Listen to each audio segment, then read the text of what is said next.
Hello, I wanted to come on for a few minutes and talk to you a little bit about the assignments that we have coming up this week. I hope things are going well. It looks like students are off to a good start, so I'm very glad to see that. You'll see me looking off to the side here. I've got a list of things to talk about with you. I will probably post a couple of videos this week just so things don't get too long. I know that attention spans don't necessarily lend themselves to watching really long videos of a person just talking to you, so I'll try to split this up a little bit to make it a bit easier on you. So first off, this week we are working with the article evaluation assignment. What we're doing here is getting our feet wet a little bit with source evaluation. As you probably know, later in the semester we will be working on an argumentative research paper, and as part of that we will be doing research, of course. And it's important to learn to differentiate between scholarly and popular sources. And you all probably have some experience with this.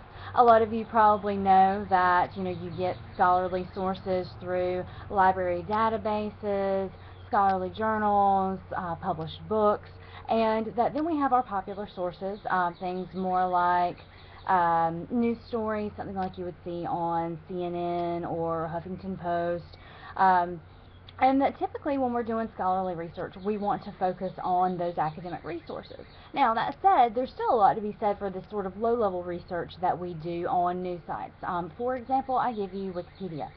You probably have heard from instructors before, don't use Wikipedia for your research assignments. Now, that said, Wikipedia could be a jumping-off point. You could go there to learn a little bit more about your topic.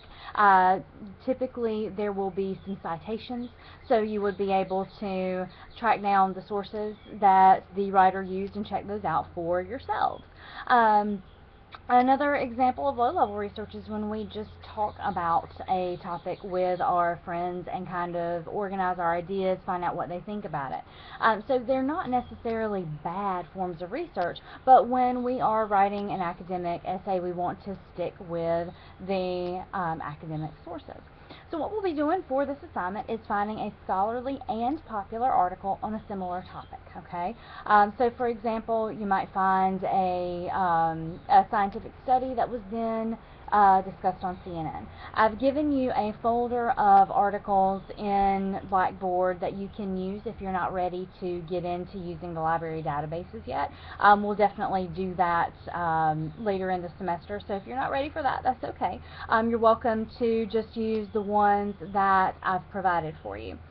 So what you'll want to do is pick out your articles on a similar topic, and then you're going to work with the scholarly article for this essay. Hang on to the popular article. We're going to use it along with the scholarly article in a later essay that's going to use some of what you're doing right now. So what you'll want to do is, first off, read your article. Make sure you fully understand it.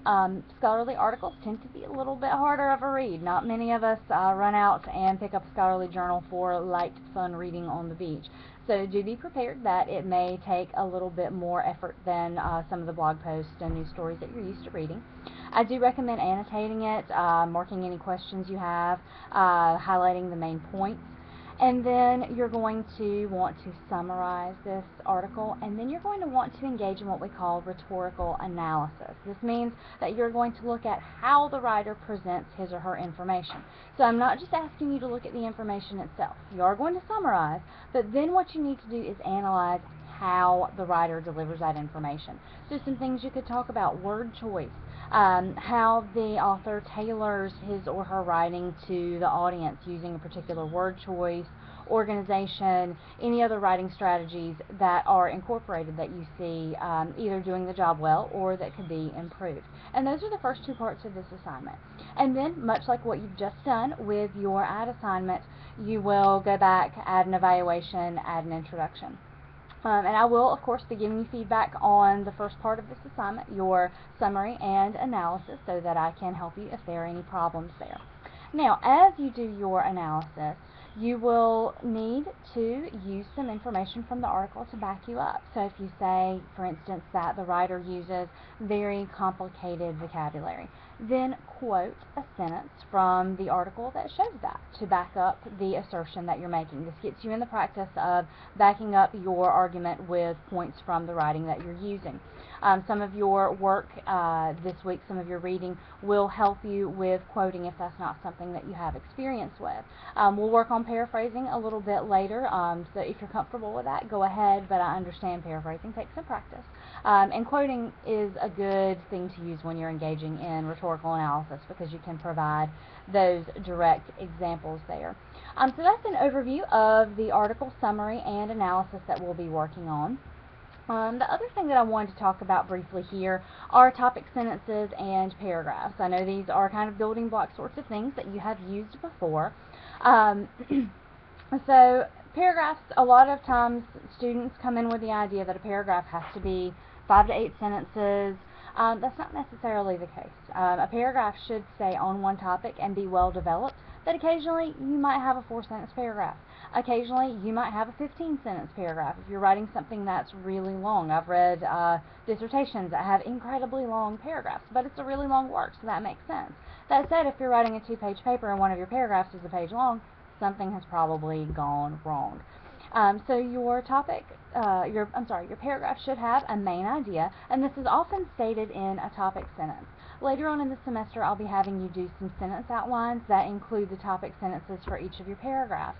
As you are getting started with writing essays, if you're not really comfortable yet, it's a good idea to put your topic sentence at the beginning of the paragraph. There's not a paragraph police that's going to come get you if it's not right there, but that's typically where it goes, and certainly the easiest place to put it as you're starting out. I encourage students to think of the topic sentence like a thesis for the paragraph. You're probably familiar with thesis statements. I hope so. I know some of you have written to me that they are the bane of your existence. I hope to help you through that. But the thesis statement is really just a summation of what your essay is about. It's the Reader's Digest condensed version, if you will, of what your essay is about. And that typically appears in the introduction. It doesn't have to be the last sentence in the introduction. That is typically where it ends up, but once again, the thesis police will not come and haul you away because your thesis statement is not at the very end of that paragraph. So for this first part of the assignment, do focus on making sure you've got good, solid paragraphs and that you are incorporating a topic sentence. And then we will worry a little bit more about our thesis statements, our introductions, and our conclusions later. You may have noticed that I'm having you write the middles of your essays first, which has perplexed some of you, understandably so.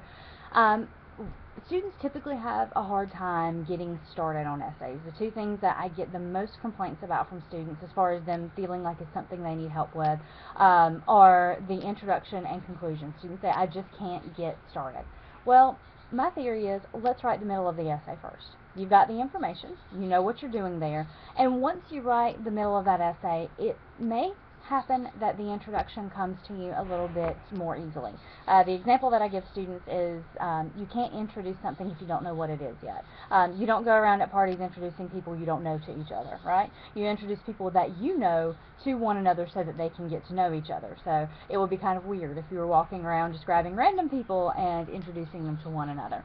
So give yourself time to get acquainted with the material that you're going to be introducing. Work on the body of that essay, and then we'll work on the introduction and concluding evaluative paragraph.